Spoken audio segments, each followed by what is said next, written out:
তো তখন আমি এরকম ২ সাইডে বেড ধরে দাঁড়ায় আছি।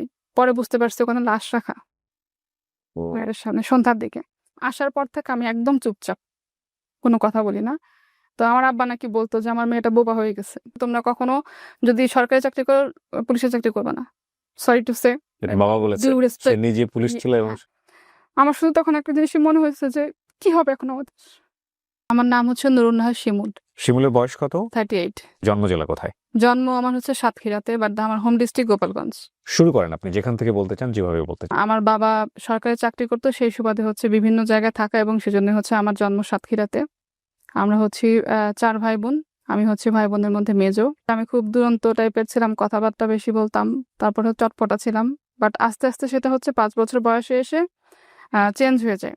তো আমার যখন 6 মাস বয়স, তখন আমার বাবা হচ্ছে পোস্টিং হয়ে আসে সাতক্ষীরা কালীগঞ্জ থানায়। জি। তো তখন ওই বাসা যে ভাড়া নেয় বাড়িওয়ালি, উনি আমাকে দেখে হচ্ছে কোলে করে নিয়ে যায়। দেখতেছে যে মা একা পারতেছে না 2টা বাচ্চা নিয়ে, 1.5 বছরের ছোট বড়, উনি কোলে করে নিয়ে যায়। ওই কোলে করে নিয়ে যাওয়ার পর থেকে 5 বছর আমি হচ্ছে বড় হয়েছে ওনার কাছে। এই কোলে করে নিয়ে যাওয়ার দিয়ে যায়নি? না, দিয়ে গেছে। মানে এতই ভালোবেসে ফেলেছে যে হ্যাঁ, আপনাকে সবসময় কোলে আমাকে তুলে আসে। সব সময় কোলে করে রাখতো। বাড়িওয়ালের হচ্ছে ওনার 2 ছেলে মেয়ে। ছেলে আর মেয়ে তখন 2জনই হচ্ছে কলেজে পড়ে। আর ওনার মেয়ের নাম ছিল হচ্ছে আনোয়ারা, আমি ডাকতাম হচ্ছে আনোয়া। 5 বছর পর্যন্ত আমার আব্বার যতবার পোস্টিং হয়েছে, আমার আব্বা পোস্টিং ক্যান্সেল করছে। ক্যান্সেল শুধুমাত্র আপনি এখানে আমার জন্য। ওকে। পোস্টিং এর কথা শুরু হলে আমি সিক হয়ে যেতাম। তো আব্বা জানে যে ওখান থেকে নিয়ে গেলে আমি অসুস্থ হয়ে যাব। তো 5 বছর পরে যে পোস্টিংটা হলো ওটা আব্বার ক্যান্সেল করতে পারেনি। আব্বা তখন ট্রান্সফার হয়ে বরিশাল পিরোজপুরে আসলো। তো কিসের জব আসার করতো আপনার বাবা? পুলিশের চাকরি করতাম। ট্রাকে যখন আব্বা সবকিছু তুললো, আমাকে আব্বা কোলে নিছে। উনি তখন চিৎকার করে কান্না করছে। আপনার মেমোরিতে আছে এটা? হ্যাঁ, এটা আমার খুব মনে আছে। ওই বাসা থেকে মাটির রাস্তা ছিল কতখানি। তো ট্রাক যতক্ষণ মাটির রাস্তা দিয়ে আসছেনি, অতক্ষণ পর্যন্ত কান্না করতে করতে ট্রাকের পিছনে আসছে। আমি এত কথা বলতাম ছোটবেলায়, ওদিন নাকি আমি কোনো কান্না করিনি। আসার পর থেকে আমি একদম চুপচাপ, কোনো কথা বলি না। তো আমার আব্বা নাকি বলতো যে আমার মেয়েটা বোবা হয়ে গেছে। অনেকটাই ইন্ট্রোভার্ট টাইপের। ইন্ট্রোভার্ট মানে একদম এক্সট্রিম লেভেলের ইন্ট্রোভার্ট। একটা সময় পরে কি হলো, আমার ছোট চাচার সাথে হচ্ছে ওই যে আমার যে বড় আম্মার কথা বললাম, ওনার যে মেয়ে ছিল, আনো আপা বলতাম, ওনার বিয়ে হলো। তারপরে পিরোজপুরে 5 বছর, এর মধ্যে ওনারা বেশ কয়েকবার আসছে, আমরা বেশ কয়েকবার গিয়েছি, দেখা সাক্ষাৎ হয়েছে, কিন্তু ওই যে আগের যে একটা আমি কথা বলতাম, মিশতাম, ওই জিনিসটা আমার মধ্যে ছিল না। তো এরপর থেকে হচ্ছে পড়াশোনা শুরু হলো। তো আমি ছোটবেলা থেকে আলহামদুলিল্লাহ খুব বেশি ভালো না হলেও আবার খুব বেশি খারাপ স্টুডেন্টও ছিলাম না। কেন যেন ছোটবেলা থেকে মনে হতো কি বড় বোন আদরটা বেশি পাচ্ছে, আমি কম পাচ্ছি, সবকিছু থেকে আমি বঞ্চিত হচ্ছি। ক্লাস 3 কি 4 যখন পড়ি, তখন হচ্ছে পিরোজপুর শিশু একাডেমিতে হাতের লেখায় আমি সেকেন্ড হই। তখন সেকেন্ড পুরস্কার পেয়ে আসলাম। অনেকগুলা বই, তারপর হচ্ছে কলম, তারপরে হয়তো আরো কিছু ছিল সাথে। ক্লাস 5 পর্যন্ত ওখানে পড়ছি। তো 5 এর অর্ধেক বছর তখন আমরা গোপালগঞ্জ চলে আসছি। গোপালগঞ্জ ওখানে 3 বছর ছিলাম। তো 98 যে বন্যাটা হলো, ওই বন্যার সময় হচ্ছে আমার স্কলারশিপ দেওয়ার কথা ছিল। তো 5 তখন দিতে পারিনি। 2001 সালে আমরা ঢাকায় আসি, 8 এর মাঝামাঝি সময়টাতে। আমি আমার বড় বোন যেহেতু পিঠাপিঠি ছিলাম, পড়াশোনা করছি একই সাথে একই ক্লাসে। তো ভর্তি করায় দেয়। তো ওখানে হচ্ছে আমি 8 এর সেকেন্ড টার্ম পরীক্ষা দিই। সেকেন্ড টার্ম পরীক্ষাতে রেজাল্ট মাশাআল্লাহ ভালো হয়। তো আমাদের বিজ্ঞান স্যার ছিল লিটন স্যার, একটা বেত নিয়ে সবসময় ঢুকতো বিজ্ঞান ক্লাস নিতে গেলে। স্যারের ইয়াটাই ছিল যে আমি আজকে ক্লাসে আসছি মানে সবাইকে একটা হলেও পিটুনি খাইতে হবে। পিটুনি খেতে হবে। হ্যাঁ। তো এসে বলতো 1টা পৃষ্ঠা বা 2টা পৃষ্ঠা এরকম পড়া দিচ্ছি, এটা পড়ো, এখান থেকে শর্ট কোশ্চেন ধরবো। তো এরকম ধরতো, সবাই মার খেত। হ্যাঁ, আলহামদুলিল্লাহ আমি কখনো স্যারের কাছে মার খাই না। আমি 1 পৃষ্ঠা হলে পড়লো, একটা প্রশ্ন করলো, আমি আনসার দিতে পারতাম। তো এইটা যখন স্কলারশিপে রেজিস্ট্রেশন হবে, তখন হচ্ছে স্যার আমাকে বলছে কি শিমুল, তোমার রেজাল্ট তো ভালো, তুমি স্কলারশিপটা রেজিস্ট্রেশন করো। তো আমি বলছি ঠিক আছে স্যার, আমি বাসায় কথা বলবো। তো বাসায় কথা বলবো বলার পরে বাসায় এসে যখন বলছি, তো আব্বা মা বলছে দরকার নাই, বছরের মাঝখানে আসছো, ভালো করে পড়াশোনা করতে পারো না। তো আমি স্যারকে যে কথা বলছি। তো স্যার কি করছে, যেহেতু তুমি রেজিস্ট্রেশন লাস্ট ডেট, ওদিন আমাকে বলতেছে কি চলো তোমার বাসায় যাবো। এসে মাকে বলতেছে যে ভাবি পারবেও, আমি সে আত্মবিশ্বাস আছে দেখে হচ্ছে ওকে আমি রেজিস্ট্রেশন করানোর কথা বলতেছি। ওদিন থেকে নিয়ত করছে হ্যাঁ আমার স্কলারশিপ পেতে হবে। বৃত্তি পরীক্ষা দিলাম, দেওয়া শেষ। এই যে পুরো পরীক্ষাটা আমি দিলাম, এই পরীক্ষার মধ্যে কিন্তু আমার আব্বা আম্মা একবারও জিজ্ঞাসা করে নাই যে পরীক্ষা কেমন হচ্ছে। আমার আব্বা কিন্তু ছোটবেলা থেকেই পড়াশোনার ব্যাপারে খুবই সিরিয়াস। আমাদেরকে নিয়ে বসতো, নিজে হাতে পড়াইতো, পড়াশোনার জন্য টিচার লাগবে, কি লাগবে, এ লাগবে, সবকিছু। কিন্তু আপনার ব্যাপারে উদাসীন। হ্যাঁ, আমার ব্যাপারে উদাসীন, এটা ইচ্ছাকৃতভাবে করতো নাকি হয়ে যেত এটা আমি ভেবে বলতে পারবো না। আমার বড় বোন হচ্ছে ক্লাস 5-এ যখন বৃত্তি পরীক্ষা দিবে, তখন আমরা পিরোজপুরে। তো ওই সময় হচ্ছে ও আমার থেকে 1 ক্লাস উপরে ছিল, পরে সামহাও আবার একসাথে হয়ে গেছি আমরা। ওর বৃত্তি পরীক্ষার সময় আমার আব্বা যখন সরকারি চাকরি করতো, 15 দিন ছুটি নিয়ে নিয়েছিল আব্বা। আমার ছোট চাচা নরসিংদী পলাশ সার কারখানায় কেমিস্ট ছিল, চাচা নরসিংদী থেকে চলে গেছে পিরোজপুরে। মানে বড়জনের জন্য এই পরিমাণ অ্যাটেনশন, হ্যাঁ। সেটা ঠিক রিভার্স ছিল Reverse ওনার জন্য। আমার জন্য। সেটা পরে আমার বোন বলছে, বলে তুই তো অনেক ভদ্র ছিলি, পড়াশোনা করতি, এই জন্য তোর খেয়াল রাখতো না, আমি তো অনেক ডান পিঠে তাই ছিলাম, হয় নাকি? এত বেশি তো হওয়ার। পড়াশোনা কোনো আগ্রহ ছিল না, এই জন্য আব্বা আমাকে গার্ড দিয়ে দিয়ে রাখতো যাতে করে আমি একটু পড়াশোনা করি, তুই তো এমনি করিস। হ্যাঁ, এই জিনিসগুলো আমি জাস্ট আমার আক্ষেপ থেকে বলতেছি, বাট আমার এটা নিয়ে কোনো অভিযোগ নাই। পরীক্ষা শেষ যখন, ওদিন রাতে আব্বা এসে বলতেছে, পরীক্ষা তো দিছো, পাবা কি বৃত্তি? তো আমি বলছি, আব্বা যদি একজনও পায় আমি পাবো। ওকে। আব্বা গোপালগঞ্জ থেকে যখন ঢাকায় আসছে, আব্বা হঠাৎ করে চাকরি ছেড়ে চলে আসছে, আসার পরে পেনশনের টাকাটা নিয়ে আব্বা চেষ্টা করতেছে বিভিন্ন জায়গায় বিজনেস করার। যেহেতু গভর্নমেন্ট জব করছে, তার বিজনেসের কোনো অভিজ্ঞতা নাই, তার ব্যবসার কোনো অভিজ্ঞতা সো নাই। এটা ক্লাস 8-এ থাকা অবস্থায় আপনার বাবা পেনশনে চলে আসে। হ্যাঁ, আব্বা রিটায়ারমেন্টে চলে আসে। ওকে, পজিশন কি ছিল? আব্বা ছিল হচ্ছে সাব ইন্সপেক্টর। লাস্টে আবার পোস্টিং হয় ঢাকাতে। তা আব্বা বলে, কেন আমি ঢাকায় পোস্টিং নিয়ে এই জব নিয়ে আমি যাবো না, আমার জায়গা থেকে, আমার ইথিক্সের জায়গা থেকে আমি ঠিক থাকতে পারবো না, সেটা আমি যেহেতু করতে পারবো না, আমি চাকরি ছেড়ে দিব। অনেক বেশি honest ছিলেন। অনেস্ট ছিল, এবং আমাদেরকে বলে গেছে, তোমরা কখনো যদি সরকারি চাকরি করো, পুলিশের চাকরি করবে না। সরি টু সে, এটা বাবা বলেছে। ডিউ সে রেসপেক্ট। নিজে পুলিশ ছিল এবং ইভেন আমার আব্বা পেনশন টেনশন সবকিছু বিক্রি করে চলে আসছে, তারপরে ঢাকায় এসে বিভিন্ন রকম ব্যবসা শুরু করার চেষ্টা করলো, কিন্তু আলটিমেটলি কিছুই করতে পারে না আব্বা। পরীক্ষার রেজাল্ট যেদিন দিল, ওই হচ্ছে আমার বোন আবার স্কুলে যায়নি, আমি স্কুলে গেছি, আমি জানতাম না দিন রেজাল্ট দিবে। তো লিটন স্যার কি করছে, খাতা, রেজিস্টার খাতা নিয়ে প্রত্যেকটা ক্লাসে গিয়ে গিয়ে নাম্বার সহ বলতেছে, নুরুন নাহার বাংলায় এত, ইংলিশে এত, ম্যাথে এত। তো আমার ক্লাসে এসেও বলছে, সবাই আমার দিকে তাকাচ্ছে, কিন্তু স্যারের ভয়ে কিছু বলতেছে না। দেখে আমিও চুপচাপ, আমি কিছু বলতেছি না, আমার মধ্যে কোনো এক্সাইটমেন্ট নাই, আমি চুপচাপ শুনে বসে আছি। তো স্যার কি করছে, সব বলে টলে অফিস রুমে গিয়ে, আমাদের বাসায় তখন TNT ফোন ছিল, ল্যান্ড ফোনে, স্যার ফোন করছে। ফোনটা ধরছে আমার বড় বোন। বড় বোন যখন শুনছে, ও খুশিতে বাসার কাপড় পরে স্কুলে চলে আসছে। এসে আমাকে বলতেছে, কি তুই কি ক্লাসের মধ্যে বসে আছিস, তুই এত সুন্দর রেজাল্ট করে? আমি হলে তো মাঠে গিয়ে দৌড়াতাম, বলে আমাকে টেনে নিয়ে গেছে। কারণ আমার মধ্যে তো ওই জিনিসটা নাই যে আমি ভালো কিছু করতেছি, সেটা আসলেই কি ভালো। এটা কিন্তু খুব ইম্পর্টেন্ট, বিকজ এই অ্যাপ্রিসিয়েশন মানুষের জীবনে খুব Right. জরুরি। অ্যাপ্রিসিয়েশনটা ফ্যামিলি থেকে ছিল না, না বলেই ওনার কিন্তু এই কনফিউজ মুভমেন্ট। জি। তারপরে তো আব্বা খুশি, আমাকে চেন কিনে দিল, তারপরে হচ্ছে সবাইকে পুরান ঢাকা থেকে মিষ্টি এনে, আমি তখন ক্যান্টনমেন্টে, আমি ঢাকায় এসে ক্যান্টনমেন্টে এসে ওখানেই এখন আছে। আব্বা তখন হচ্ছে পুরান ঢাকায় ইসলামপুরে 2টা কাপড়ের দোকান নিছে ওকে। ব্যবসার জন্য। তো ওখানেও ভালো করতে পারিনি। ক্লাস 9-এ যখন স্যার আমাকে জোর করে দেওয়া হলো সায়েন্স, আমি নিব না, না স্যার আমি পারবো না। 9-এ চলতেছে ভালোভাবে, কিন্তু আমি কথা বলতাম না, স্কুলেও কথা বলতাম না, বাসায়ও কথা বলতাম না, ওই যে ইন্ট্রোভার্ট টাইপের যেটা রয়ে গেছে, বাইরে গিয়েও কথা বলতাম না। আমার যে টিচার পড়াইতো, ওনার নাম ছিল মনা ভাই। তো মনা ভাই হচ্ছে আমাকে আর আমার বড় বোনকে একসাথে পড়াতো। আমার বড় বোন ছিল আর্টস, আমার ছিল সায়েন্স। তো মনা ভাই তখন রাগ হয়ে একদিন বাসা থেকে চলে গেছে, যে আঙ্কেল আমি খালি আপনার মেয়েকে আমি পড়াবো না, তুমি কথা বলে না, ওকে আমি পড়াবো না, এরকম টাইপের ছিল। বলতাম না, আমার কথা হচ্ছে আমি যেটা পারতেছি আমি লিখে দিচ্ছি, ফিজিক্স কেমিস্ট্রি আমি লিখে লিখে দিচ্ছি, কিন্তু আমি আবার আপনাকে বোঝাবো কেন? 9 গেল, ক্লাস 10-এ আমি যখন টেস্ট পরীক্ষার সময় হচ্ছে আমার টনসিল ইনফেকশন হলো, এটা ছোটবেলা থেকেই ছিল, ইমিডিয়েটলি অপারেশন করালো। করানোর পর তখন আমাকে ডাক্তার আব্বাকে বলে দিছে যে টানা 1 বছর কিন্তু ওর এরকম জ্বর ঠান্ডা কাশি থাকবে, এবং সারাক্ষণ ঘুমাবে। আব্বা বলছে কি, তাহলে তুমি এবার ম্যাট্রিক পরীক্ষাটা দিও না। তা আমি বলছি, না আব্বা আমি দেই, কারণ আমি কোনো ইয়ার গ্যাপ দিব না।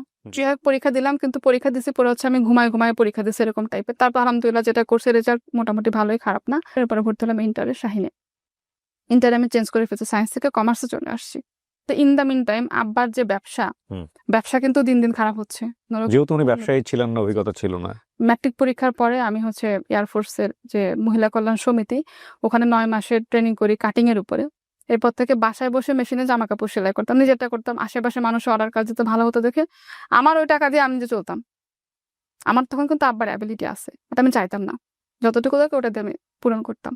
কি লক্ষ্মী একটা মেয়ে না? মানে গ্রাম, আমাদের ফ্যামিলিতে কিন্তু এটাই বলে, যে থাকে না যে মা বলে খুব শখ করে যে আমার মেয়েটা খুব লক্ষ্মী। ওনার গল্প শুনে মনে হচ্ছে যে তখন পর্যন্ত উনি খুবই লক্ষ্মী একটা মেয়ে, জি। কোনো প্যারা নাই, মানে বাপ মায়ের না, কোনো প্যারা না। আমার প্যারা পাইনি ভাই। আমার আম্মা আমাকে বলতো যে তোকে মনে হয় আমি কখনো হাত ধরে লেখা শিখাইনি। যে তোর বাচ্চা-কাচ্চা আছে তারা রিলেট করতে পারবে না, এছাড়া পারবেন না। ইন্টার সেকেন্ড ইয়ারে যখন, হুম। তখন হচ্ছে আব্বা ব্যবসায় বড়সড় একটা লস হইলো। বাসায় বসা। আব্বার ভেতর চিন্তা, সারাক্ষণ শুধু চিন্তা। চিন্তা করি, দুশ্চিন্তা কম করি, চিন্তা করি বেশি আমি। তো আমি চিন্তা করতাম আব্বার কি হয়েছে, কি হয়েছে? তো পরে আস্তে, আস্তে আম্মা থেকে শুনতাম একটু, একটু। ৬ সালে যখন ইন্টার পরীক্ষা দিব, তার ২-৩ মাস আগে থেকে আমাদের ফিন্যান্সিয়াল অবস্থা মোটামুটি খারাপ বলাই যায়। ৫ বছরে কিচ্ছু করতে পারিনি, বরং যে ক্যাশ টাকা ছিল সেগুলা হচ্ছে আব্বার সব লস করছে। লস। ভাইরা কি আপনাদের ছোট ছিল? সবার ছোট। ৩ বোনের ছোট ভাই। সবাই পড়াশোনা করছে? সবাই পড়াশোনা করছে একসাথে। তার আগ পর্যন্ত আমরা কখনো দেখিনি যে আমাদের ফ্যামিলিতে কোনো সমস্যা। আমার আব্বা আমাদেরকে মানে ওই যে মাথায় রাখলে উকুনে খাবে, মাটিতে পড়লে পিঁপড়ায় খাবে, এরকম করে বড় করছে। দায়িত্ববোধটা আসলে কিন্তু আল্লাহ সবার মধ্যে দেন না। ইন্টার পরীক্ষা দিলাম, আলহামদুলিল্লাহ রেজাল্ট ভালো হলো। আমার বোনও তখন ভালো করছে, ওরা আমি একসাথে পরীক্ষা দিছি। ইন্টার পরীক্ষার পরে হচ্ছে সব ফ্রেন্ডরা ভার্সিটি কোচিংয়ে ভর্তি হবে।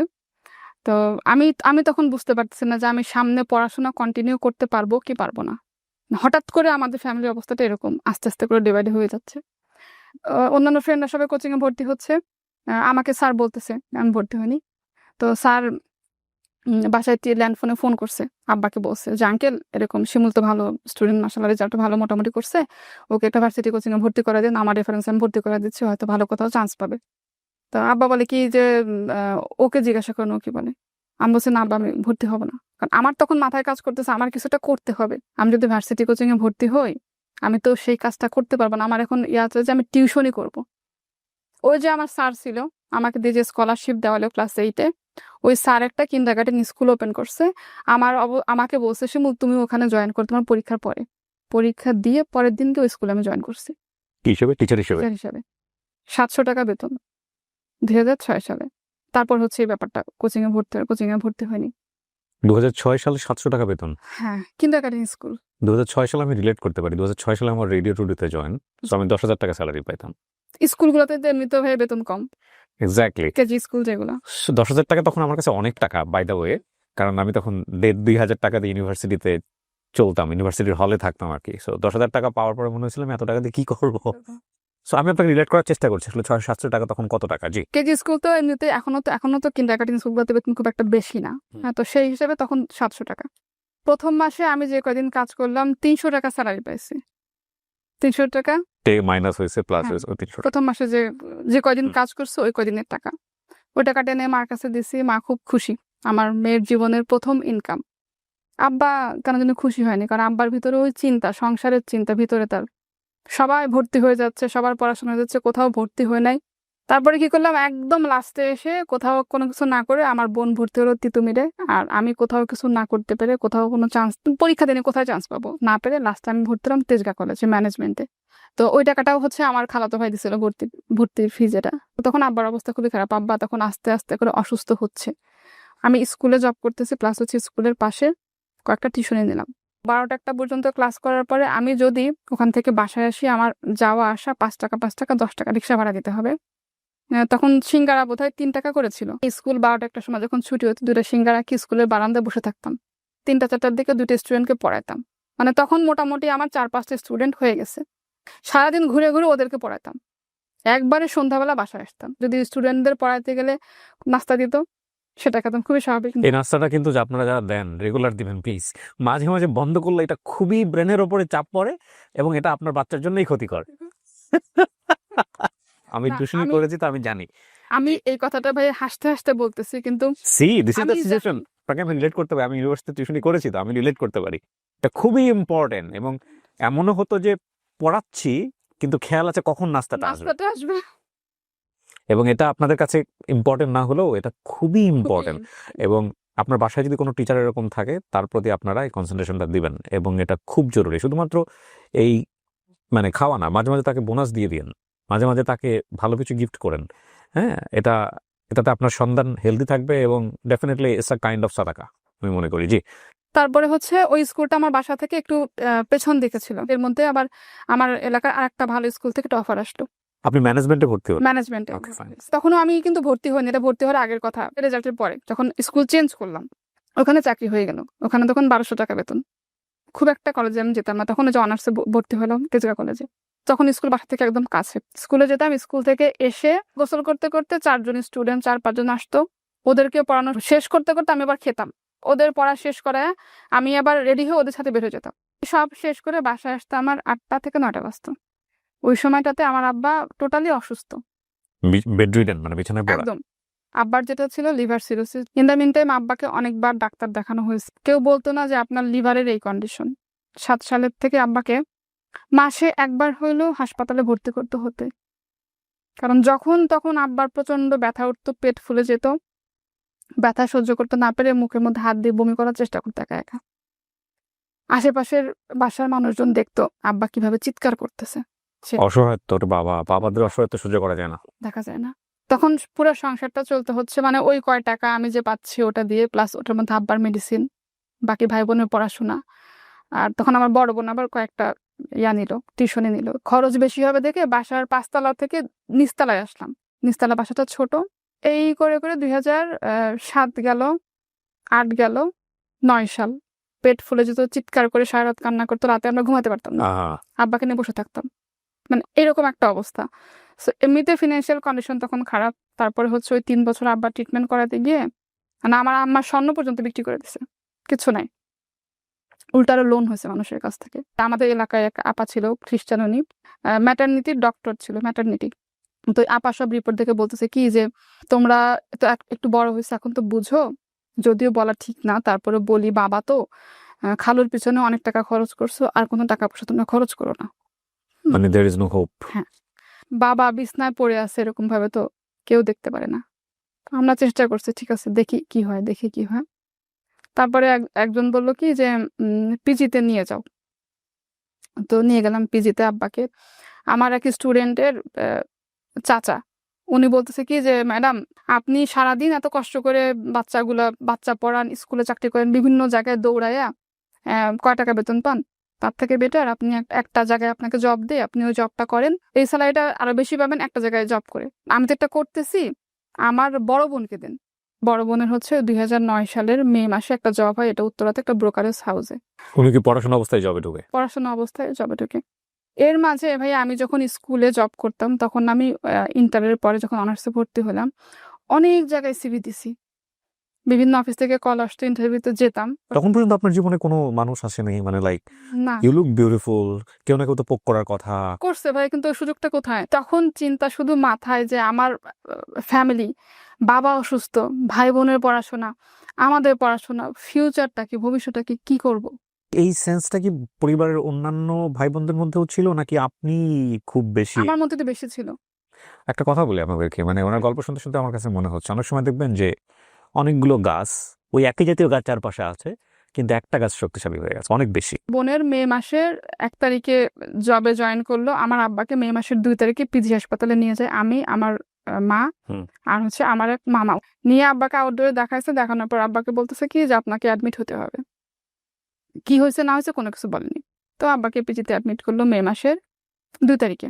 তো প্রথম দিন যখন আব্বাকে ভর্তি করলাম, পিজির A block, B block, C block, এরকম আব্বার টেস্টের রিপোর্ট এক জায়গায় জমা দিতে হবে, এক জায়গায় টাকা জমা দিতে হবে। তো আমি একটা মেয়ে মানুষ, আমার তখন বয়স কত হবে, 19-20 এরকম, কিচ্ছু চিনি না, কিছু বুঝিও না, জাস্ট অন্ধের মতো ওই রিপোর্টগুলা নিয়ে, স্যাম্পলগুলা নিয়ে বিভিন্ন জায়গায় জায়গায় ঘুরতেছি সকাল থেকে। এই সব কিছু করে বিকালবেলা যখন হচ্ছে আবার কিছু একটা নিয়ে যখন গেট দিয়ে বের হয়েছি, তখন মাথায় একটা চক্কর দিছে। তখন মনে পড়ছে আমি সারাদিন তো কিছু খাইনি আজকে।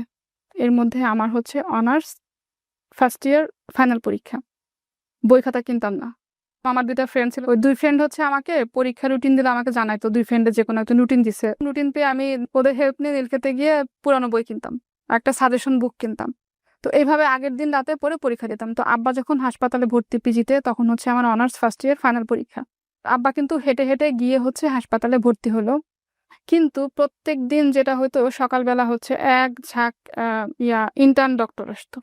সরি টু সে, আমি এখানে কাউকে ছোট করে বলছি না বা কাউকে মানে করেও বলছি না।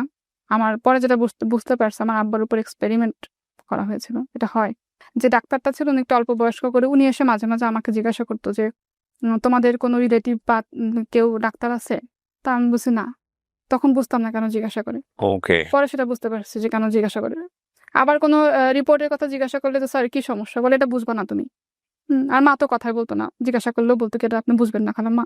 প্রত্যেক দিন সকালে আব্বার সকল টেস্ট চেঞ্জ, সকল ওষুধ চেঞ্জ, আবার সকাল থেকে শুরু হতো দৌড়াদৌড়ি, বিভিন্ন জায়গায় ব্লাড দেওয়া, স্যাম্পল টেনে দিয়ে যেত, ওটা জমা দিতে হতো, টাকা জমা দিতে হতো, আবার সন্ধ্যাবেলা রিপোর্ট আনতে হতো। অনেক সময় এমনও হয়েছে যে রিপোর্ট জমা দিতে গেছি, স্যাম্পল নিয়ে গেছি, বুঝি নাই, সন্ধ্যা হয়ে গেছে, সারাক্ষণ দৌড়াচ্ছি, খাওয়া নাই দাওয়া নাই, আব্বার জন্য সারাক্ষণ দৌড়াচ্ছি, এরকম 2 সাইডে বেড ধরে দাঁড়ায় আছি।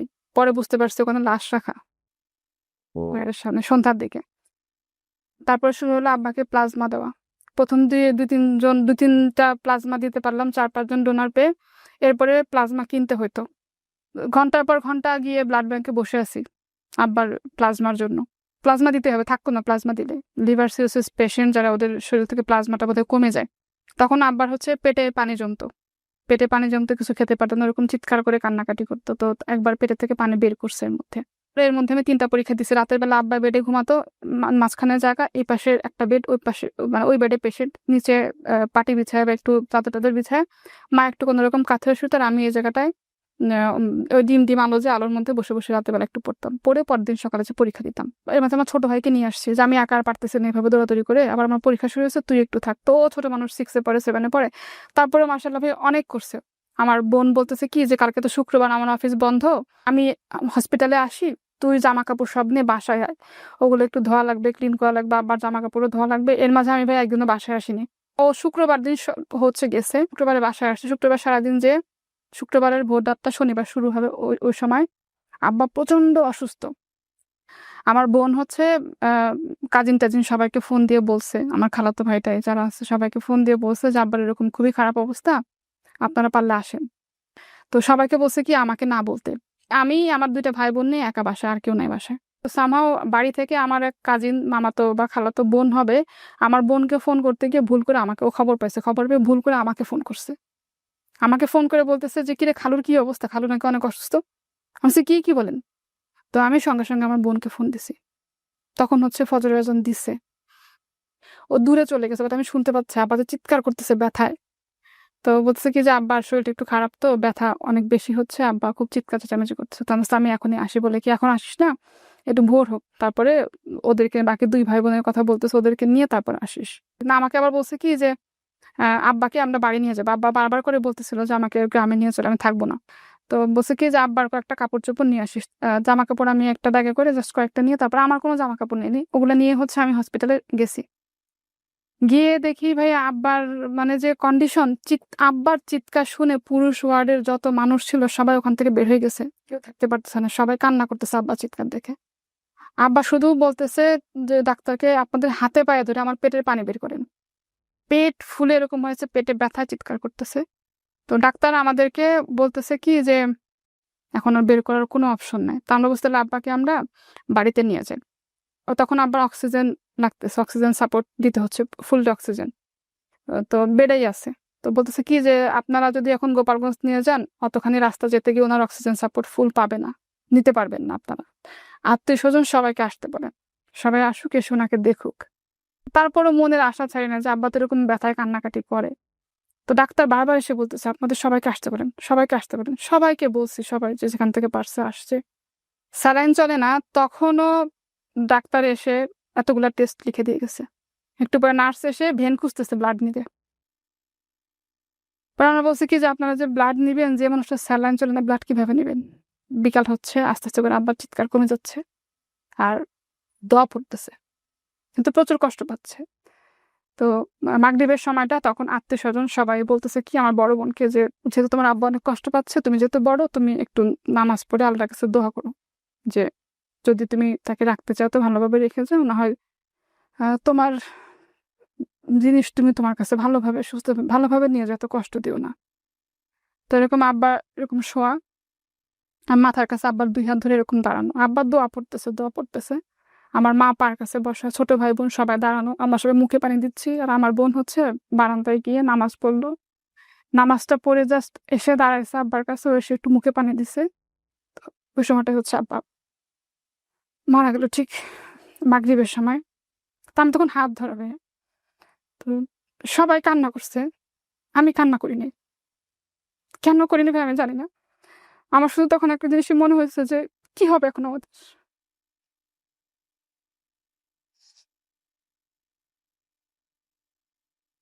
মানে আব্বা অসুস্থ ছিল, মাথার উপরে একটা তো ছায়া ছিল, মুরব্বি ছিল। তো সবাই আমার আব্বার জন্য কান্না করতেছে, আশেপাশের বেডের থেকে লোকজন, ওয়ার্ডের থেকে লোকজন দেখতে আসছে আব্বাকে। তো আত্মীয়স্বজন যারা আসতেছে সিঁড়ি থেকে চিৎকার করে, আমার ভাই বোন কান্না করতেছে। আমি আমার আব্বার লাশের পাশে বসে আছি, উঠি না ওখান থেকে। অনার্স কোন ইয়ারে তখন আপনি? First year. তখন হচ্ছে 3টা পরীক্ষা হয়েছে আমার। মে মাসের 23 তারিখে আব্বা মারা গেল। মানে আমরা ঢাকায় আসছি মেইনলি হচ্ছে আমার বড় খালা, আমার খালু জব করতো আর্মির, সেই খালা থাকতো ক্যান্টনমেন্টে, ওই সুবাদে আমাদের ক্যান্টনমেন্টে আসা। তো খালারা আমাদের মাথার উপর, ভাইয়েরা অনেক বড় একটা সাপোর্ট হিসেবে সবসময় ছিল। বড় বোনের তখন খালার ছোট ছেলের সাথে রিলেশন, ওই সময়টা ভাইয়েরা সবাই আসছে, হসপিটালের বিল টিল সব হচ্ছে ভাইয়েরা দিছে। তো ওদিকে আমার দাদি তখন অনেক অসুস্থ, দাদি তখন বেঁচে আছে, উনি তখন চোখে ভালো করে দেখে না। দাদি জানে যে আমার আব্বা অসুস্থ, বাট মারা গেছে, দাদিকে বলেনি, কেন আমার আব্বা হচ্ছে কি দাদির প্রথম সন্তান, বড়। 23 তারিখ সন্ধ্যা রওনা দিয়ে 24 তারিখ ভোরবেলা হচ্ছে আমরা বাড়ি থেকে পৌঁছাইলাম। উঠানের মধ্যে বড় করে হচ্ছে সামিয়ানা টানায়। তো মনে করছে কি আব্বা যেহেতু অসুস্থ, বাড়িতে আসবে, আত্মীয় স্বজন সবাই দেখতে আসবে, দেখে বোধহয় এত আয়োজন করছে। আমার দাদি এটা মনে করতেছে, আমার চাচারা কেউ বলেনি। তো যখন আব্বা দাদি শুধু শুনছে যে ভোর রাতে অ্যাম্বুলেন্সটা ঢুকছে, আমাদের বাড়ির, দাদি বাড়ির পাশে হচ্ছে একদম মেইন রোড, অ্যাম্বুলেন্সটা ঢুকছে, আমার দাদি তখন আস্তে আস্তে করে বের হয়েছে। যখন দেখলো যে আব্বার কফিনটা বের করছে, তখন তো সে বুঝছে যে আব্বা নেই। তখন তো আমার দাদি মাথা ঘুরে পড়ে গেছে এখানে। 24 তারিখ সকালে হচ্ছে আমরা আব্বার দাফন করলাম। 2009 সালের 25 মে আইলা হয়েছিল। তো আমার হচ্ছে 3টা পরীক্ষা হয়ে গেছে, ফার্স্ট ইয়ার ফাইনাল ম্যানেজমেন্ট পরীক্ষা 27 তারিখে। সবাই বলতেছে কি যদি যেহেতু বাবা মারা গেছে, একটা বছর গ্যাপ দাও। আব্বা তো যাওয়ার আল্লাহ নিয়ে গেছে, আমি একটা বছর গ্যাপ দিয়ে আমার 1 বছর পড়াশোনার খরচ কে চালাবে? তো আমি শুনি না কারো কথা। পরে হচ্ছে আমার আম্মা বলে ঠিক আছে যেহেতু যাবে। তো 24 তারিখ বিকালে বাদ আসর মিলাদ হবে, মিলাদের আগেই হচ্ছে খালাতো ভাই আর এক মামাতো ভাইয়ের সাথে একসাথে রওনা দিলাম। সন্ধ্যা হলো ফেরিঘাটে আসতে আসতে, তখন তো সেতু ছিল না। ফেরিঘাটে যখন আসলাম যে ফেরি পার হয়ে আসবো, তখন সন্ধ্যা হয়ে গেছে অলরেডি। তো যখন সন্ধ্যাবেলা ফেরিঘাটে গেলাম, ওদিকে দেখি কারেন্ট কিচ্ছু নাই, পুরো অন্ধকার। পদ্মার কথা বলছেন আপনি? পদ্মা। ফরিদপুরে একবার গিয়েছিলাম আমি, সারদা সুন্দরী মহিলা কলেজ, ওই কলেজে গিয়েছিলাম ডিবেটের জাজ করার জন্য। পদ্মা একবার পার হয়েছে রাতের বেলা, সে একটা অসম্ভব সুন্দর দৃশ্য। ফেরির উপরে উঠে দেখি ভাইয়া ওইখানে পাড়া দেওয়ার মতো জায়গা নাই। জানে যে সবাই আইলা হবে, বাড়িঘর ভেঙে যাবে, নদীর পাড়ের সবাই 3 তালা মনে করে ফেরির উপরে যেয়ে বসে আছে আশ্রয়ের জন্য। ঝড় বৃষ্টি বাতাস বাড়তেছে, পরে সবাইকে বলতেছে ফেরি থেকে নেমে যান আপনারা। ফেরি এইভাবে দুলতেছে। খালাতো ভাই আমার খালার বড় ছেলেকে ফোন করে ওইখানকার এক স্থানীয় কার ঠিকানা নিল, নিয়ে ওনার বাসায় অন্ধকারে কিভাবে আমরা 3 জন মিলে গেলাম।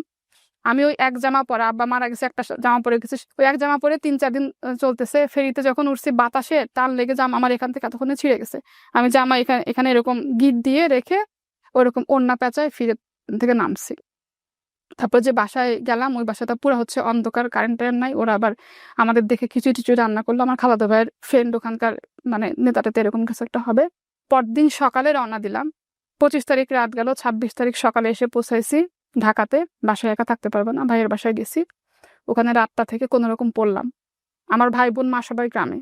পরের দিন যখন পরীক্ষার হলে গেছি, সবাই আমাকে দেখে অবাক হয়ে গেছে যে তোমার না বাবা মারা গেছে, তুমি কি করে আসটা পরীক্ষা দিতে? আমি কি পরীক্ষা দেবো? আমি শুধু পরীক্ষা দিতে টপ আমার চোখ দিয়ে পানি পড়তেছে। এর মাঝে আমার ছোট বোনটা যখন ম্যাট্রিক পরীক্ষা দেয়, আব্বা তখন অসুস্থ। ঝড়ের পরের দিন সকালে যখন গাড়িতে করে আবার ঢাকায় আসতেছি, তখন খবর পেলাম যে এসএসসি রেজাল্ট দিচ্ছে আমার বোনের, ছোট বোনের। ও হচ্ছে ভাই অনেক ভালো রেজাল্ট করছে আমাদের সবার থেকে, মাশাআল্লাহ। তারপর হচ্ছে আমার আম্মা ওরা সবাই ঢাকাতে ব্যাক করলো একদিন পরে। তারপরে 2010 সালে আমি জয়েন করলাম বাইং হাউসে। আমার খালাতো ভাই একটা জবের ব্যবস্থা করে দেয় বাইং। মানে এটা কি আপনি অনার্সে পড়া অবস্থায়? অনার্সে পড়া অবস্থায়। বাইং হাউস বলতে যেটা হচ্ছে ওনারা বিভিন্ন ওয়ার্ডার নিয়ে আসে। অর্ডার নিয়ে আসে। Okay, but it's a parts of garments, গার্মেন্টসের জন্যই ওয়ার্ডার নিয়ে আসে, তাই তো? জি। তারপর আমি যখন বাইং হাউসে জয়েন করি, তখন বেতন হচ্ছে আমার 8,000 টাকা। তখন অনেকে মানা করছে বাইং হাউসে জয়েন করো না, বাইং হাউস ভালো না, মেয়ে মানুষ কাজ করতে পারবা না, অনেকে করবে সেই করবে। তারপরেও গেছে যে আমার চাকরির দরকার, আমার তো করতে হবে। তখন আমার বোন চাকরি ওটা করতেছে, কন্টিনিউ করতেছে, আর ছোট 2 ভাই বোনের পড়াশোনা চলতেছে। 8,000 টাকায় বেতন। তারপরে 6 মাস পরে এটা বাড়ায় আবার 12,000 টাকা করে দিলাম। তো বোন তখনও জব করতেছে, ও জব করে, ওর টাকাটাও ফ্যামিলিতে দেয়, আমার টাকাটাও হচ্ছে আমি চাকরি করে প্রত্যেক মাসে মার হাতে দিয়ে দিই। তো ভাই বোনের পড়াশোনা, সংসার খরচ, তারপরে বাবা নাই মাথার উপরে, এটা যে কত বড় একটা অভিশাপ। বাবা যদি অসুস্থ হয়ে বিছনায় পড়েও থাকতো সেটাও অনেক বড় একটা ব্যাপার ছিল। ওদিন পহেলা বৈশাখ আমার মনে আছে। তো আমি হচ্ছে গোসল করে জাস্ট বের হয়েছি, চুলগুলো ছাড়া, হাতে মেহেদি নেওয়া। তো আমার বোন পরিচয় করায় দিচ্ছে যে এই যে রনি ভাই, ওনার সাথে আমার রাস্তায় দেখা হয়। আবার আমার মানে ওর 2টা টুইন বোন আছে, ওই বোন 2টা আমার সাথে ইন্টারে একসাথে পড়তো। হুম।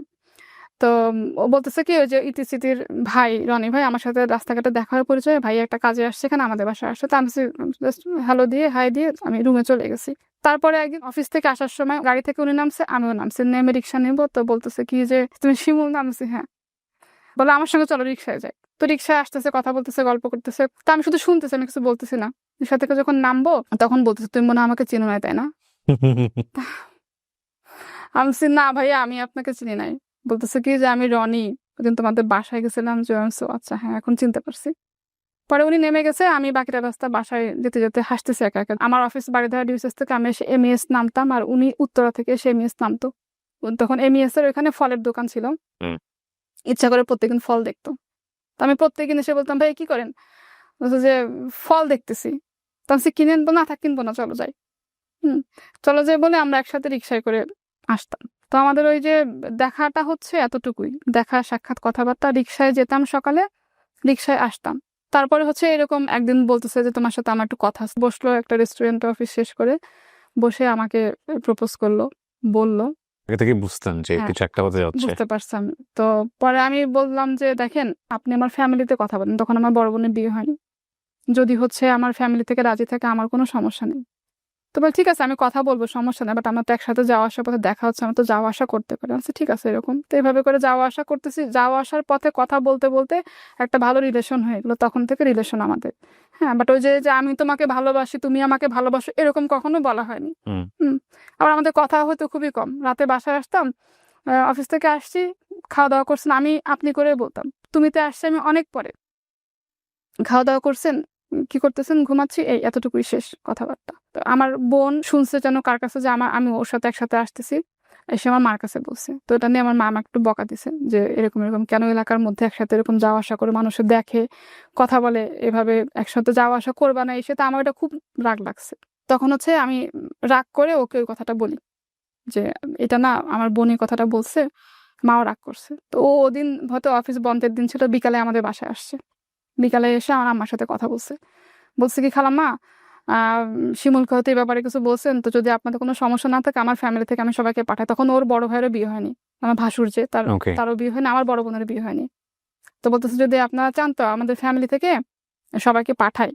তোমার মা বলে কি দেখো বাবা, তুমি যে কথাটা বলছো এটাই অনেক বড় একটা ব্যাপার। হ্যাঁ, এলাকার ভিতরে একসঙ্গে যাওয়া আসা করো তো মানুষের কথাবার্তা বলে, এই কারণে আমি রাগ করছি। কিন্তু তুমি যে নিজ থেকে এসে কথাটা বলছো এটাতে আমি খুশি হয়েছি। বিয়ে শাদীর সময় হোক আমরা নিজ থেকে বলবো, কিন্তু চেষ্টা করে যাতে মানুষের কথাবার্তা না বলে। তো তারপর যখন আমার মা জানলো যে আমার খালাতো ভাই ছোটবেলাকার ফ্রেন্ড, আবার খালাতো ভাই ওরা একসাথে পাশাপাশি বাসায় থাকতো, আমার খালু আর ওর বাবা একসাথেই জব করতো, তখন আমার আম্মা একটু নিশ্চিত হয়েছে। এরপরে আমার বড় বোনের বিয়ে হলো, এরপরে ভাসুরেরও বিয়ে হলো, বোনের 10 সালে বিয়ে হলো। এই 11, 12, 2 বছরে ওদের বাসা থেকে আম্মাকে বলছে যে আমরা আসি, আমরা আসি। তাও আমা বলে কি না, আমি এটা হুট করে কাউকে আনবো না, যখন বিয়ে দিব মেয়েকে তখন একবারে বলবো আসেন, বিয়ে দেওয়ার সময় হোক। যাই হোক সবকিছু হওয়ার পর 2013 সালে হচ্ছে আমাদের বিয়ে হলো। সবকিছু সুন্দরভাবে ভালোভাবে বিয়ে শাদী হয়ে গেল। বিয়ে হওয়ার পরে জাস্ট তার পরের মাসেই হচ্ছে ভাই আমি কনসিভ করলাম। আমি জানি আমার মাথার উপরে কত বড় দায়িত্ব। আমি কিন্তু বিয়ের পরেও যে স্যালারিটা পাচ্ছি আমি আমার আম্মাকে সম্পূর্ণটা দিয়ে দিচ্ছি। এটা কি আপনার হাজবেন্ডের সঙ্গে আপনার মিউচুয়াল ডিল ছিল, মানে লাইক?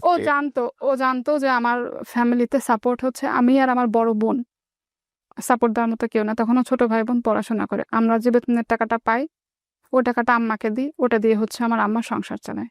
বিয়ের পরে যদি আমি না দিই আমার আম্মা চলবে কিভাবে? এটা নিয়ে আমার আম্মা তখন চাইছিল যে আমাকে বিয়ে তো আগে দিবে না, কারণ আমি আলহামদুলিল্লাহ একটা ভালো জব করতাম। তখন এই মাল্টিন্যাশনাল, তখন ওই বাইং হাউস চেঞ্জ করে জয়েন করলাম মাল্টিন্যাশনাল একটা কোম্পানিতে। আম্মা জানতো যেহেতু ভালো একটা জায়গায় কাজ করে, কাজের প্রতি ডেডিকেশন আছে, ও ভালো করবে লাইফে। তা আম্মা চাইতো কি আমার বিয়েরও পরে হোক, আরো পরে হোক, আরো ভালো কিছু করি, ভাই বোনদের পড়াশোনা হোক। তো এই কারণেই হচ্ছে মানে বিয়েটা ওর ফ্যামিলি থেকে বারবার জোর দিচ্ছে না বিয়েটা হয়ে যাক, বিয়েটা হয়ে যাক। তারপরে বিয়ের পরে যখন আমি কনসেপ্ট করলাম 1 মাস পরেই, তো আমার ননাসকে আর আমার শাশুড়িকে আমি বললাম তোমার মাথার উপর অনেক বড় দায়িত্ব, তোমার ফ্যামিলির দায়িত্ব। সো তুমি যদি বেবি রাখতে পারো তো অবশ্যই রাখবা। আর যদি তুমি মনে করো তুমি এটা নিয়ে ক্যারি করতে পারবা না, তোমার জব ছাড়তে হবে, তাহলে তুমি ডিসিশন নেওয়া কি করবা? মানে জব ছাড়ার কথা একবার বলে না, আমার হাজবেন্ড, শ্বশুরবাড়ির লোকজন কেউ বলেনি। তো আমি বলছি কি ঠিক আছে আমি একটু সময় নেই, কিন্তু আমার আম্মাকে বা আমার বোনকে কারো কাছে এখন এই কথা বলেন না। আমার শাশুড়ি এক্সাইটমেন্ট ধরে রাখতে না পেরে আমার আম্মাকে ফোন দিছে, হুম। বেন আপনি তো নানি হবেন। হ্যাঁ, তো আমার শাশুড়ি খুব খুশি। আমার আম্মা ওই কথা শুনে আম্মার প্রেশার বেড়ে গেছে যে যদি এখন মেয়ে চাকরি ছেড়ে দেয় সংসার চলবে কিভাবে। খুশির খবর নাকি টেনশনের খবর চিন্তা করেন। জি, আম্মা আবার ফোন করে আমার বোনকে বলছে, আমার বোন আমাকে ফোন দিয়ে এটা কেন করলি, এই করলি, সেই করলি, তো বলে পরে আবার বুঝাইছে যে দেখ যেহেতু হয়ে গেছে সাবধানে থাকিস। ও তখন বেবি নেওয়ার প্ল্যান করতেছে না, 3 বছর হয়ে গেছে ওর বিয়েরও তখন বেবি নেয় নাই। অনেক বড় ভুল বোধহয় করে ফেলছি, তখন নিজের কাছে ফিল হচ্ছে এটা। পরে আমার ননাসরা বলতেছে কি করবো, তো আমি বলছি কি আপা দেখেন যেহেতু আল্লাহ দিছে, আমি বেবিটা রাখবো, এরকম কোনো ভুল ডিসিশন আমি নিতে পারবো না। 3 মাস পরের প্রথম যখন আল্ট্রাসাউন্ড করলাম, করে প্রথম ফোনটা আমার আম্মাকে দিছি। আম্মাকে ফোন করে বলছি কি যে মা, বেবির হার্টবিট আসছে, আলহামদুলিল্লাহ ভালো আছে। আমার আম্মা বলতেছে কি কোনো কথা না, আগে পরে কোনো কথা না, অনেকের বাচ্চা তো 3 মাসে নষ্ট হয়ে যায়, দেখ তোরটা নষ্ট হয়ে যায় কিনা।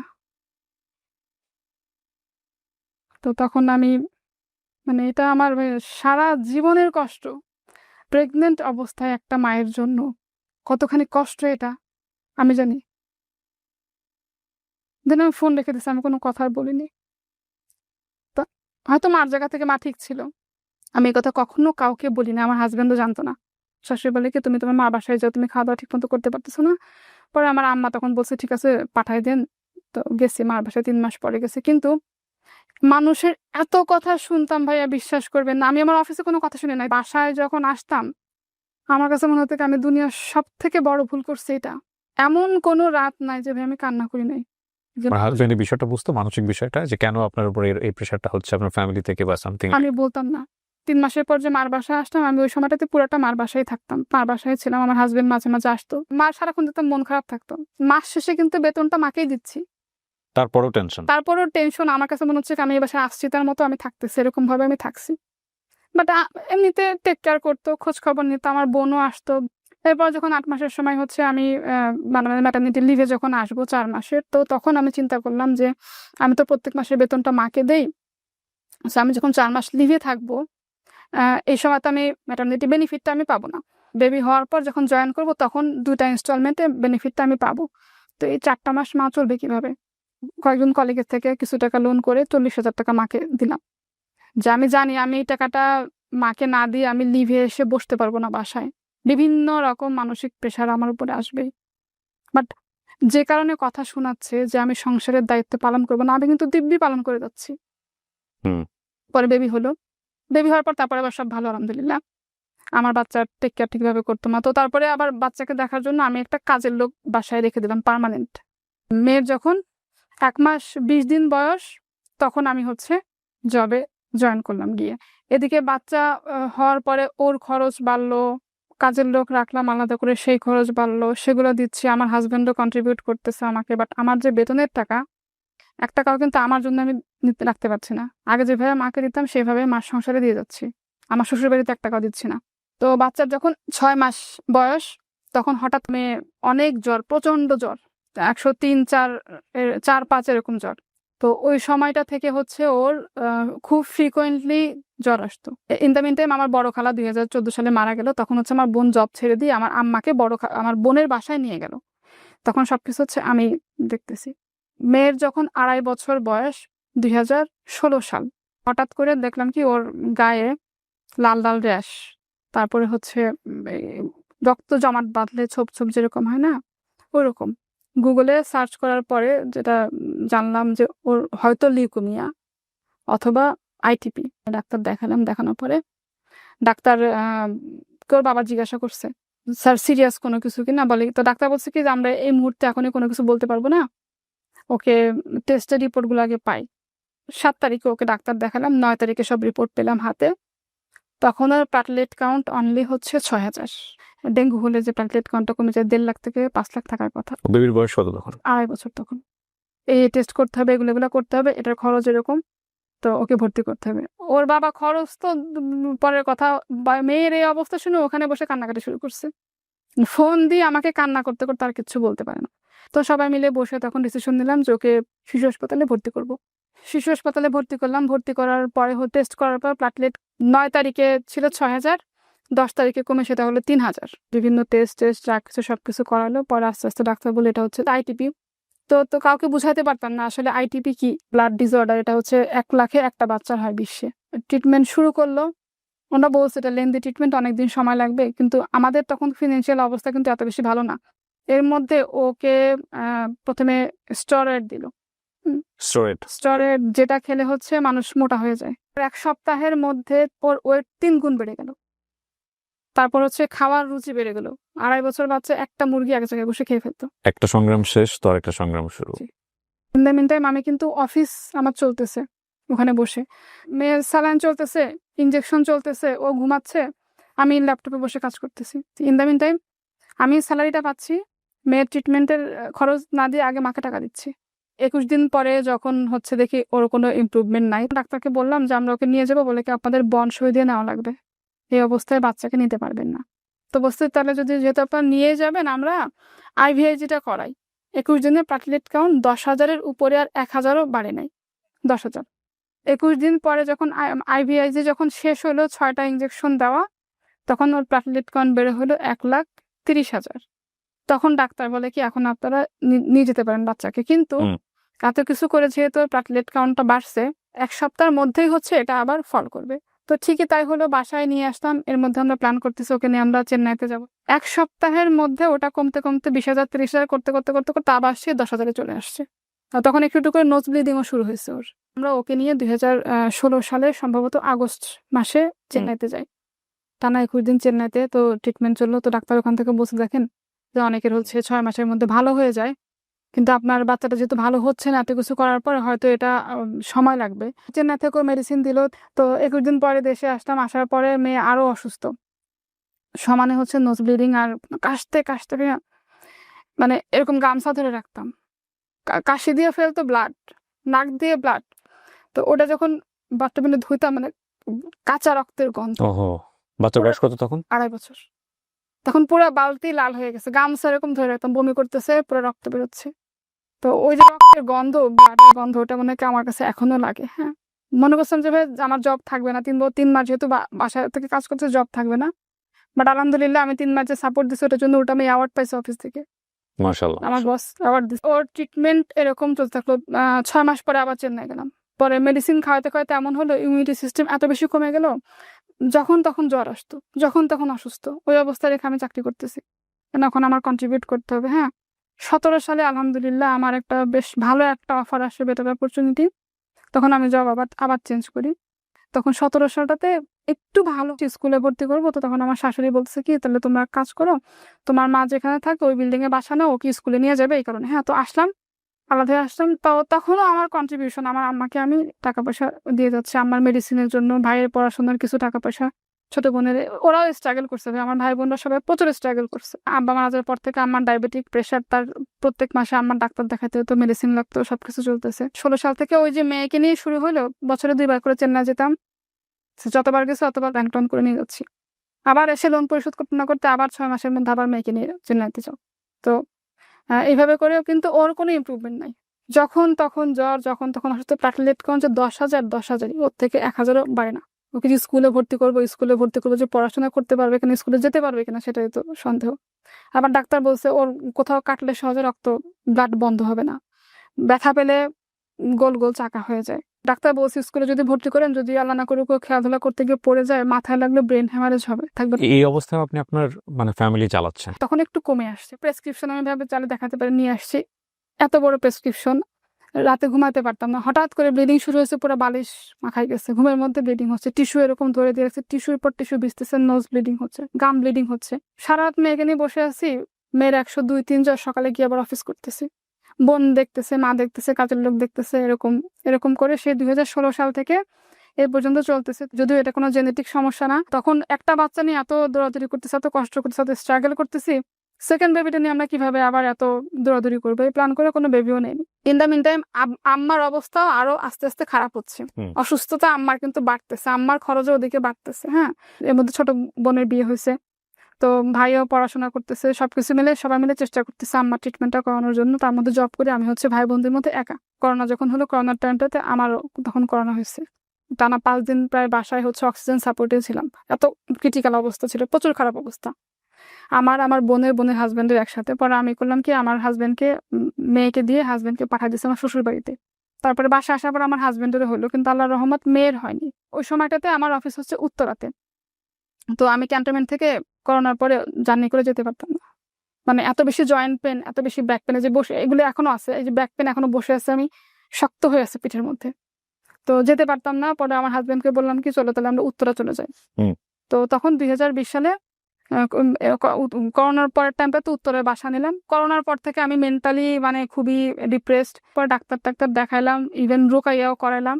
পরে বলে কি, আপনি একটা বেবি নেন, একটা বেবি নিলে হয়তো আপনি একটু স্ট্রেস থেকে বের হয়ে আসতে পারবেন। তারপরে প্ল্যান করলাম সেকেন্ড বেবির, পরে আলহামদুলিল্লাহ কনসিভ করলাম। এর মধ্যে জব কিন্তু জবের জায়গায় চলতেছে। এরপরে সেকেন্ড বেবিটা যখন হলো, ওই বেবির বয়স যখন 6 মাস, তখন এই বড় মেয়ের ট্রিটমেন্ট তো টানা চলতেছে। চেন্নাই থেকে বলছে কি, আপর হচ্ছে একটা সার্জারি করতে হবে, এটাকে বলা হচ্ছে স্প্লেনোক্টমি, মানে স্প্লিনটাকে রিমুভ করে ফেললে হয়তো সে ভালো হতে পারে। যদি কখনো প্ল্যান করেন তখন আসেন, তাছাড়া হচ্ছে আপনাদের চেন্নাইতে আর এখন আসার দরকার নেই, ওর তো কোনো ইমপ্রুভ হচ্ছে না। হ্যাঁ, এরপরে যখন উত্তরায় গেলাম, টানা এমন কোনো ডাক্তার নাই ওকে দেখায়নি। এক ডাক্তার দেখাইতাম, 2 মাস পর চেঞ্জ, সে ফেল, আমি পারতেছি না কোনোভাবে। তা প্লাটলেট কনভার্ট, ওইরকম নোজ ব্লিডিং, গাম ব্লিডিং চলতোই। ইন দ্য মিন টাইম মা হচ্ছে হার্ট অ্যাটাক করলো একবার, মাকে ভর্তি করা হলো হার্ট ফাউন্ডেশনে। মেয়েকে নিয়ে তো এরকম চলতেছে। 20 সাল থেকে আম্মা অসুস্থ হতে হতে হতে 21 সাল কি 22 সালের দিকে আম্মার কিডনির সমস্যাটা বেড়ে গেল, আম্মার ডায়ালিসিস শুরু হলো। তো এর মধ্যে আম্মার ডায়ালিসিস তো প্রচুর খরচ, মার ট্রিটমেন্টে আমার ভাই বোন মিলে সবাই দিছে, আমিও আমার সাধ্যমতো কন্ট্রিবিউট করি যতটুকু পারছি। তো এভাবে করে 3 বছর টানা মার ট্রিটমেন্ট চললো, ডায়ালিসিস। গত বছর অক্টোবর মাসে আম্মা মারা গেছে। এর মধ্যে ছোট ভাইকে বিয়ে দিলাম, ও সংসার হইলো, ও জব টপ করতেছে। কিন্তু এই যে মেয়েকে নিয়ে স্ট্রাগল, এরকম হয়েছে একটা মেডিসিনের দাম 1000 টাকা, 30 দিনে 30টা মেডিসিন। তো ডাক্তাররা বলছে আস্তে আস্তে বড় হইতে হইতে হয়তো সমস্যাটা ঠিক হয়ে যাবে, কিন্তু এখন এটা হয়ে গেছে হচ্ছে আপনার ক্রনিক আইটিপি যেটাকে বলে, মানে এভরি টাইম বেঁচে থাকা যুদ্ধের মতো করে। জি। বাট আমার যে লাইফের স্ট্রাগল, আমার যে জব 15 বছর ধরে যে আমি চাকরি করতেছি, এই 15 বছর জবের মধ্যে একটা দিন আমি ব্রেক নিইনি। যত যা কিছু আমার জীবনে হয়ে যাক, চাকরি চলতেছে, একটুখানি এদিক থেকে ওদিক হলে ব্যাকআপ বন্ধ। ছোট একটা বোন আছে আর একটা ভাই, ওনারা কি করেন এখন? ছোট বোনের একটা ছোট অনলাইন পেজ আছে, ওখানে করে। ছোট ভাইটা মাল্টিন্যাশনাল কোম্পানিতে জব, তার মানে ওনারা মোটামুটি এস্টাবলিশড হয়ে গেছেন। মোটামুটি বলা যায়। হ্যাঁ, আমার মেয়ের জন্য যে কি পরিমাণ স্ট্রাগল আমি করছি, আমি এখানে মানে পুরোটা যদি বলতে যাই রাত শেষ হয়ে যাবে ভাইয়া। মানে এখানে আমি যেটা বুঝতে পারছি, আপনার হাজবেন্ড অনেক সাপোর্টিভ, ডেফিনেটলি। ভদ্রলোক বাইরে বসে আছে ঘন্টার পর ঘন্টা ধরে, কোনো রা নাই, চুপ করে বসে আছে, সাপোর্ট দিয়ে যাচ্ছে। এবং ফ্যাক্ট ইজ দ্যাট আমাদের প্রত্যেকেরই জীবনে কম বেশি সংগ্রাম আছে। ওই সংগ্রামটার পেছনে কোনো কোনো মানুষের মানে নিরবিচ্ছিন্ন সাপোর্ট থাকে, ডেফিনেটলি। আল্লাহ ব্যালেন্স করেন, এবং কোনো দিক থেকে তিনি পরীক্ষা নিলে আরও একটা দিক থেকে তিনি সহজ করে দেন, যাতে করে আমরা পরীক্ষায় উইন করি। আপনি গল্পটা কেন বললেন? আপনার গল্পটা আমি খুব মনোযোগ দিয়ে শুনেছি, বিভিন্ন রকমের বাঁক পেয়েছি। আপনিই বলেন কেন বললেন আসলে গল্পটা আজকে। 15 বছর জব করে আলহামদুলিল্লাহ আমি এখন যে পজিশনে আছি, আমি একটা ছোটখাটো ব্র্যান্ডে ম্যানেজার হিসেবে কাজ করছি। অনেকেই হয়তো যদি এই প্রোগ্রাম দেখে, অনেকে আমাকে চিনবে। আমি আমার দায়িত্ব থেকে কখনো বের হয়ে আসিনি। আমি যতখানি স্ট্রাগল করছি, আমি যে যুদ্ধ করছি, আমার জীবনে এমন সময় গেছে আমি চাইলে ভাই স্ট্রোক করতাম, বাট আমি শক্ত হয়ে দাঁড়াইছি। ভেঙে গেছি, আবার শক্ত হয়ে দাঁড়াইছি, না আমি ভাঙবো না, আমি দাঁড়াবো। টিল নাও সেই স্ট্রাগলটা করে যাচ্ছি। কিন্তু আমি আলহামদুলিল্লাহ আমার সংসার, আমার কাজের জায়গায় ডেডিকেশন, দায়িত্ব অ্যাকচুয়ালি আমি কোথাও কখনো সরিনি। আমার শ্বশুরবাড়ির মানুষজনকে যদি জিজ্ঞাসা করেন আমি কেমন, ওরাই বলবে। আমার হাজব্যান্ডের থেকে ওদের সাথে আমার সম্পর্ক ভালো। কিছু হলে আমাকে ফোন দিবে। সারাদিন পরে বাসায় গিয়ে আমি নিজে হাতে রান্না করি। আমার বাসায় হচ্ছে হেল্পিং হ্যান্ড আছে, যেহেতু বাচ্চাদেরকে রেখে আসি। আর বাসায় সিসি ক্যামেরা লাগানো, পুরো বাসা ওদেরকে দেখাশোনার জন্য। আমার কাজের মহিলা বলে কি, আপনি কেন রান্না করেন? আপনি চাকরি করেন, এত বড় চাকরি, আপনার রান্না করার কি দরকার? আমি বলছি আমার ভালো লাগে না, বাচ্চারা সারাদিন পরে আমাকে পায়, হাজব্যান্ডকে রান্না করে খাওয়াবো, এটা তো আমার দায়িত্ব। জব করি বলে তো আমি দায়িত্ব এড়াতে পারবো না। এমন কোনো ঈদ নাই আমি আমার শ্বশুর বাড়ি বাবার বাড়ি সবার জন্য কিনি নাই, করি নাই। যত কষ্ট হোক, যত সমস্যা হোক, আমার শাশুড়িকে আমার আম্মাকে আমি একই রকম শাড়ি দিছি। আমার মেয়ে, আমার ননাসের মেয়েদের একই রকম ড্রেস কিনে দিছি, টিল নাও দেই। আমি পড়ি আর না পড়ি, আমার যে দায়িত্ব, আমি আমার দায়িত্ব থেকে কখনো এক চুলো বের হয়ে আসিনি। আমি কমপ্লায়েন্স নিয়ে কাজ করতাম, তো এখন হচ্ছে ট্রেনিং নিয়ে কাজ করছি, sexual harassment, women empowerment, gender equality. তো আমি জানি ভাইয়া মেয়েদের জীবনের স্ট্রাগলটা কতখানি কষ্ট। যারা গার্মেন্টস সেক্টরে কাজ করে ওইসব মেয়েদের ভিতরে যে কত কষ্ট।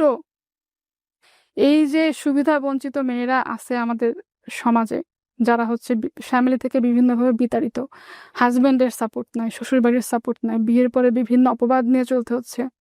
ওরা যাতে ভেঙে না পড়ে, শক্ত হয়ে দাঁড়াক, কারণ প্রত্যেকটা মেয়ের একটা পরিচয় দরকার। আজকে আমি আমার পরিচয়ে পরিচিত। এই গল্প শুনে যাতে হাজারো মেয়ে ইন্সপায়ার্ড হোক। শুধু সংসার করা, বাচ্চা কাচ্চা লালন পালন করা এটা মেয়েদের কাজ না, যাতে করে আমাকে দেখে হাজারো নারী অনুপ্রেরণা পায়। হ্যাঁ, এবং আমার ইন ফিউচার ইচ্ছা আছে সুবিধা বঞ্চিত মেয়েদের নিয়ে কাজ করব। অনেক মেয়েরা আছে ভাইয়া ডিভোর্সি, যারা গার্মেন্টস সেক্টরে কাজ করে, ওদের লাইফের গল্প যে কি কষ্টের। কাজ করতেছে, ওয়াশরুমে গিয়ে মুখ টুক ধুয়ে কান্নাকাটি করে এসে আবার কাজে বসছে, ফ্যামিলির সমস্যা। চাকরি করতেছে, মাস শেষে বেতনটা হাজবেন্ড নিয়ে যাচ্ছে, অথচ সে কিন্তু ফ্যামিলির জন্য করতেছে। তার ডিসিশন দেওয়ার কোনো অধিকার নাই, সে কিন্তু ফ্যামিলির জন্য করতেছে।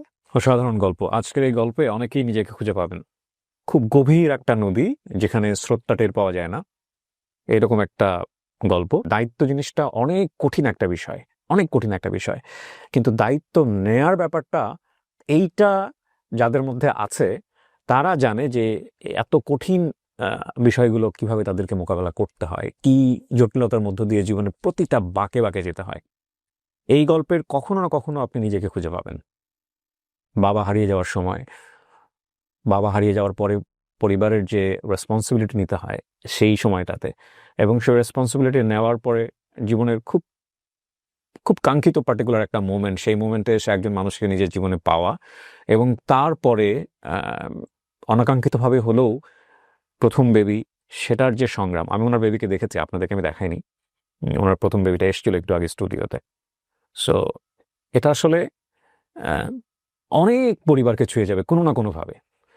তবে একটা কথা আছে যে জীবন সংগ্রামে নিজেকে না থেমে এগিয়ে নিয়ে যাওয়াটাই জীবন।